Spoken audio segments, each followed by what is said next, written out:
श्री भक्तमाल में श्री अनंतानंद जी और उनकी शिष्य परंपरा।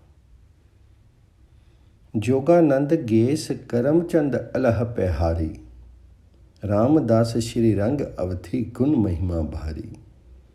तिनके नरहरि उदित मुदित मेहा मंगल तन, रघुवर जदुवर गाय विमल कीर्ति सच्यो धन। हरि भक्ति सिंधु बेला रचे, पानी पद्यजा सिर दय। अनंतानंद पद परसी के लोकपाल से ते भे। जोगानंद जी, गेश जी, करमचंद जी, अलहा जी, पेहारी जी, रामदास जी और श्री रंग जी उत्तम गुणों की सीमा तथा महाप्रतापी हुए। श्री रंग जी के शिष्य के रूप में परम प्रसन्न श्री नरहरि जी का उदय हुआ। ये सभी निरंतर भक्ति की वर्षा करने वाले मेघ के समान मंगलमय शीर धारण करने वाले हुए। श्री अनंतानंद जी एवं उनके शिष्य गणों ने श्री रामचंद्र जी तथा श्री कृष्णचंद्र जी का निर्मल यशो गान करके पवित्र कीर्ति रूपी धन का संग्रह किया। श्री अनंतानंद जी भगवत भक्ति रूपी समुद्र की मर्यादा थी। पदमजा श्री जानकी जी ने आपके सिर पर अपना वरद हस्त कमल रख करके आशीर्वाद दिया। श्री स्वामी अनंतानंद जी आचार्य के पूज्य श्री चरण कमलों का स्पर्श करके उनके ये शिष्यगण लोकपालों के समान भक्तजनों का पालन करने वाले हुए। यहाँ श्री अनंतानंद जी तथा उनके शिष्यों का चरित्र संक्षेप में दिया जा रहा है। श्री अनंतानंद जी महाराज स्वामी श्री राम आनंद आचार्य जी महाराज के 12 प्रधान शिष्यों में से एक थे। आपके गृहस्थाश्रम का नाम पंडित छन्नू लाल था। आपका जन्म श्री अयोध्या के समीप राम रेखा नदी के तट पर स्थित महेशपुर नामक ग्राम में हुआ था, परंतु आपकी शिक्षा दीक्षा काशी में हुई और आप वहीं बस के थे। आपके पिता पंडित विश्वनाथ मणि त्रिपाठी सनाढ़ ब्राह्मण थे। भगवान श्री राम और अयोध्या धाम के प्रति विशेष निष्ठा होने के कारण ये अवधू पंडित के नाम से विख्यात थे। अवधू पंडित भक्ति सरस्वती के बड़े भक्त थे। कहते हैं कि माता सरस्वती जी के ही आशीर्वाद से कार्तिक पूर्णिमा संवत 1363 विक्रमी को श्री अनंतानंद जी का जन्म हुआ था। महापुरुषों का जीवन बहुत ही विषम होता है। गोस्वामी तुलसीदास जी की ही भांति आपकी भी माता का परम धाम गमन आपके जन्म के ठीक बाद ही हो गया था। उसके कुछ समय बाद पिता की भी छत्र छाया सिर से उठ गई। अब तो बालक छन्नू अनाथ ही हो गए। ऐसे समय में अवधू पंडित के यजमान ग्वालों की दृष्टि आप पर पड़ी। उन लोगों ने आपका लालन पालन किया। थोड़ा बड़ा होने पर आप भी ग्वाल वालों के साथ वन में गाय चराने लगे। एक दिन आप वन में गाय चरा रहे थे कि उसी समय आपको दिव्य वंशी ध्वनि सुनाई पड़ी।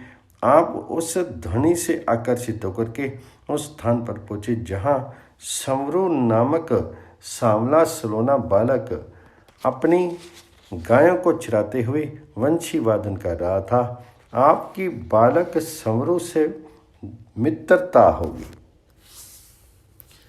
आप तो समरू के साथ गाय चराना और उसका वंशी वादन सुनना आपका नित्य कार्य हो गया। आप दोनों की मित्रता इतनी प्रगाढ़ हो गई कि एक पल का भी विरह अच्छा नहीं लगता था। अतः आपने एक दिन अपने मित्र से यह बात बताई और स्वयं को भी अपने घर ले चलने को कहा। कहने की बात नहीं कि आपके मित्र समरू और कोई नहीं, अखंड ब्रह्मांड अधिपति गोलोकधीश्वर भगवान श्याम सुंदर श्री कृष्ण ही थे। उन्होंने आपसे आंखें बंद करने को कहा और जैसे ही आपने अपनी आंखें बंद की, एक ही क्षण में आप भगवान जी के नित्य निवास श्री गिरिराज गोवर्धन पर पहुंच गए। वहाँ श्री भगवान जी ने आपको अपनी विविध लीलाओं का दर्शन कराया। इससे इन्हें अपने ब्रह्म स्वरूप का ध्यान हुआ और आपकी भाव समाधि लग गई। पुनः समाधि से जागृत होने पर आपने अपने आप को वन में उसी स्थान पर पाया जहाँ आपकी समरू से भेंट हुई थी। अब तो आप विरह व्याकुल हो उठे। इधर भगवान ने पंडित श्री श्याम किशोर नामक एक भगवत भक्त ब्राह्मण को ध्यान अवस्था में आज्ञा दी कि वह आपको अपने घर लाए और लालन पालन करे। पंडित श्री श्याम किशोर जी को भी कोई संतान नहीं थी। प्रभु की आज्ञा मान उन्होंने आपका पुत्रवत पालन पोषण किया और विद्या अध्ययन के लिए काशी ले आए और फिर यहीं बस गए। आप भगवती सरस्वती के वरद पुत्र थे।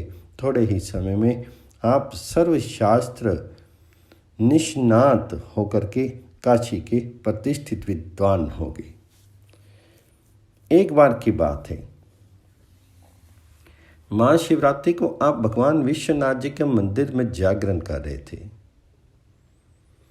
उसी समय आपको स्वामी श्री रामानंदाचार्य जी महाराज की दिव्य शंख ध्वनि सुनाई थी।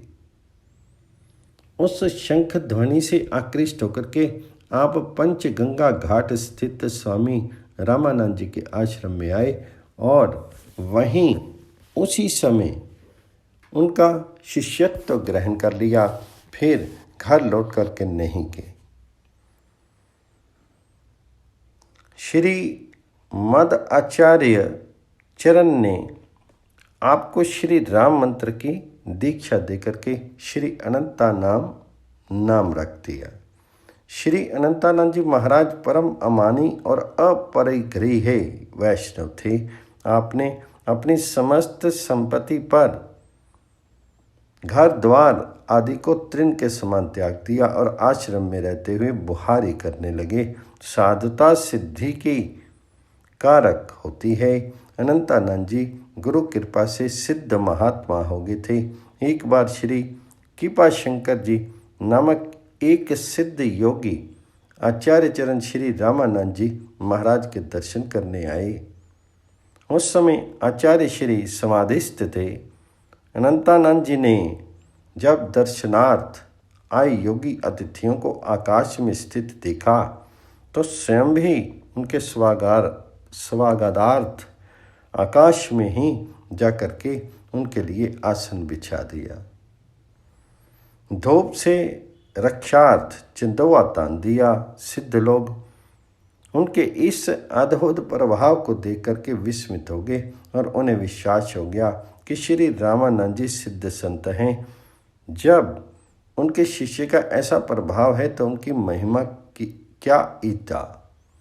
भगवान श्री कृष्ण के प्रति बालपन का आपका मित्र भाव जीवन भर बना रहा और प्रभु भी आपके प्रति अपने मित्र भाव का निर्वाह करते रहे। कहते हैं कि एक बार आश्रम में नित्य भोग के लिए दूध की आवश्यकता थी और दूध देने वाले ग्वाले यहाँ अशौच अवस्था थी, अतः उनके यहाँ का दूध स्वीकार्य नहीं हो सकता था।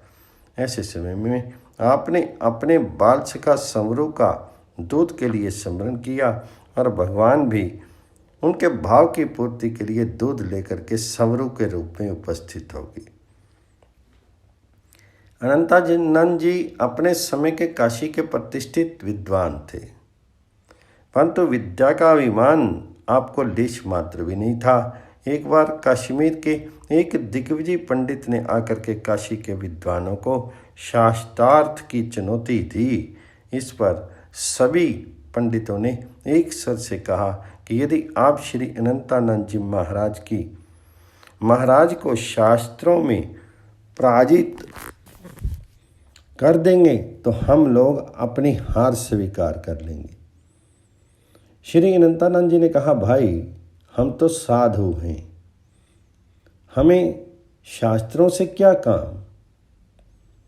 परंतु दिग्विजयी पंडित की हठ धर्मता के कारण आपने शास्त्रार्थ करना स्वीकार कर लिया। अंत में परिणाम ये हुआ कि दिग्विजयी पंडित पराजित हो गए और श्री अनंतानंद जी से मंत्र दीक्षा लेकर के उनके शिष्य बन गए।